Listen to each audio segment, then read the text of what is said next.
Hello everyone, this is my other video about how to navigate an application.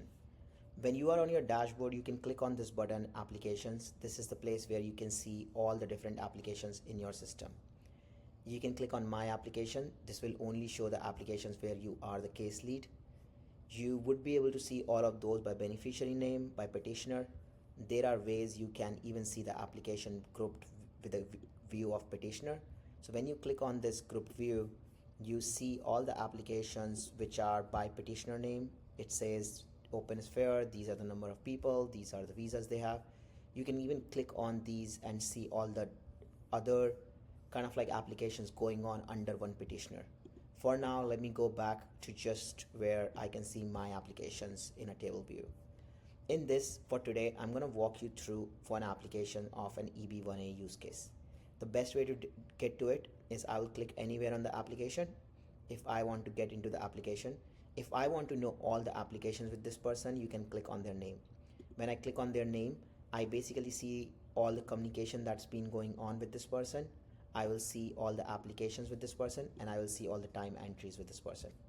Going back here, I will just want to go to one application. So let's say I go back and I say I just want to go into all the applications that I have with this person, let's say.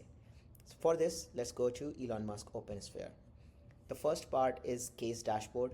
Here you can set up your internal phases about what do you want to do before an application is finished. So you can define your own steps. You can assign it to different people such as case managers within your org. This is for your internal use, and you can add new phases as well. This is place where you can set up your own deadlines. So like let's say you want to set up internal deadlines or external deadlines, such as the person should get an I-797 approved by this date, or we should file the case, or we should get the recommendation letter. You can go here and set up your own deadlines. When you click on this, you can set up some of the deadlines which we already have, or you can say custom deadline. When you say custom deadline, you can name it, you can set up the due date and create a deadline. This way you have all the deadline in one place. Going back, case dashboard, this is where you change different status of the case. Evaluation is when you are like still talking with the client, trying to understand that. Let's say you want to build out the profile of this person before the case is ready for file. You can click on profile building. You can do the case setup, kickoff, intake, document collection, drafting, final review, filed, approved, denied, RFE. All these are different case statuses that are available per case. For this, now I can also clean this UI by collapsing this button. So this is only focused on the application. We looked at the internal phases, we looked at the deadline. This is all the information that you have about the petitioner who is filing this case, the beneficiary information that we have. You can click on edit information, change anything here. Let's say you want to change information about this petitioner, like the address or something. You can click on this change petitioner button. Click here. Here it says this is the petitioner. Click on edit petitioner, edit the information here and save it back. Now going back, beneficiary information. This is where you can set up some of the other information, premium processing versus general processing, proposed US position, field of endeavor. Since this is also an EB1A case, there is a way where you can say change petitioner, you can change it to self-petition also. Self-petition basically is another workflow that we have designed for such cases. Here I can go back and say the petitioner remains open is fair. So I can confirm that in the petitioner. So this is like high level your case dashboard. This is the intake that you use to actually work with a client.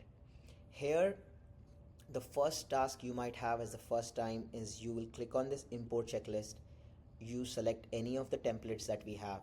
We have already defined what can be a sample checklist for EB1A. If you already have talked with the client, you might know that awards is not applicable for them. You can remove this criteria. Membership is not applicable. You can remove it. Let's say media is applicable. You think they should have one major media. You can say I want to request for these 4 documents to them. You can keep it, or you might not want it, so you can remove it. This way you have a full checklist here, and you can click on import button. If you think this is going to be your standard one, you can also click on save and import this checklist by itself into your own default setup. So you will be able to reuse this template down the road as well. Another way to create your own custom intake is, let's say you go here and you say like, okay, I want to change some things here, some things here. You can click on this button and save current intake, and you can rename it the way you want, and that way whatever you see on the current UI will become your own checklist. Now going here, what you will see after you import is you will see these categories, you will see different items here, and you will see there are documents in review. When there are two in review, this means you have to basically check these documents here. You come here, you see what is this document uploaded by the client. Let's say this document is good to go. You click on this button and say completed. This is good to go. Or if you want to reject this document and give a reason that hey, this is blurry, other reason, you can request another document from them. This is all assigned to the client. You can also assign these to your internal firm members, so all those setups features are also available to you. This is going to be your primary way of document collection. Along with this, if let's say you think there should be other documents also, you can click on add request. You can click on the name, document name here, whatever it is. Let's say media profile. You click on add request, you click on assign it to this person, beneficiary, and you request the document. After that, you will see that document added here, and the client will get an email that hey, you need to give this document. If you want to check when the emails are going out, you can basically click on this activity tab on the top and know all the communication that has gone out, what is the email that they have opened, not opened, etc. This is all about intake. I'm happy to walk through just intake in a separate video. For now, let's go to documents. This is your internal interface where you can see all the documents by every criteria and how they actually overall align together. Here you also have a way, since this is your internal use case, you can click on import. You can say I want to import documents from another application. This is an EB1A application. You might have done an O1A application for this person. You click on import documents. If you have any other applications available for this person, you would be able to import documents for them. For this case, let's say if you wanted the petitioner documents, you can also say I want to import the petitioner document. You select it, continue it. You say I want these documents to go in the company documents for this person, and you click on import documents, and the documents would be imported. This is where you have the AI feature also, where you can click on upload. You can say let AI decide, and you import a ton of documents here, and the AI will basically auto categorize it like it has done here.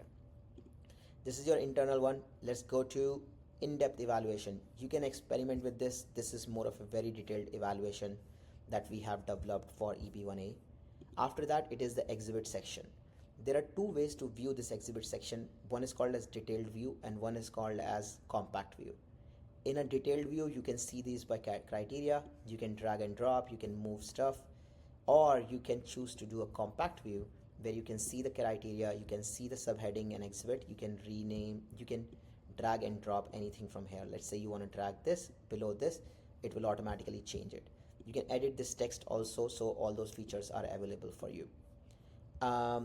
Once it is important to go through the process of first generating the exhibit, figuring out how you want to order it, and then go to the next one, which is drafting. When you go to drafting, here you click on new drafts. One of the most useful use cases, an attorney letter. You click on the attorney letter and click on start drafting, and it will generate the attorney letter. You can click on exhibit list and it will start generating your exhibit list. Same thing for cover letter. So this is how you can do all the drafts here. All the drafts are in one place here. You basically can have versioning on the drafts as well. You can add the letterhead in this. You can know what data was used in creation of the draft as well. Now coming back, this is where you have added all the drafts. Then you go to forms. In the forms here, as you see, the first part is questionnaire. In this questionnaire, you can see and share it with the client, beneficiary. Beneficiary will be able to give you the information. There is a review workflow where you can approve it if this is good, and here as you can see all the information is filled out. So this is like more of a UI where the questionnaires can be collected. Next part here is once the questionnaire is collected, you go to forms, you click on all the add forms that you need, and you can get all the forms together. If attorney information is already added, you will see this as pre-filled. You can even set up your templates. I will walk through forms and questionnaires in separate email as well. Once this is all done, you go to final assembly. In this, you can click on import drafts. You say which draft you want to add here. So let's say you want to add this draft. Like here, this is this is, let's say this is the one you are looking to add. You can say add to selection, click import one draft, so that draft is added.